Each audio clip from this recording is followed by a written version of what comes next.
镜头转来，咱讲来关心总统府前发言人古拉斯。伫前几年啊，伊咧竞选花莲县长的时，伊互指控和已经结婚生子的随夫在谈恋爱。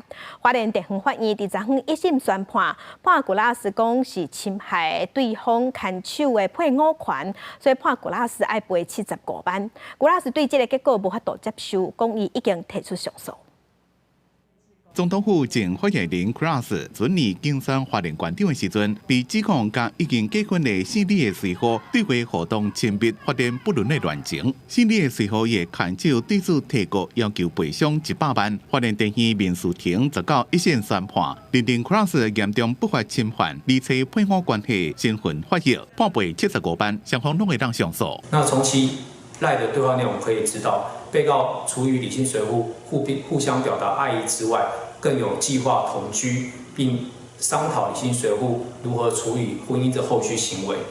那根据这些对话内容可以知道，被告与理性随夫的交往过程确实已经达到一般正常人所能够容忍之程度。 Cross 尾下伫咧 FB 发文讲，对判决结果真震惊，认为发现伫咧毫无证据的前提下，做出先入为主的不公判决，已经提上诉。 对比前年民进党提名 Cross 参选花莲县长，全力投入困难的选区，真有自信。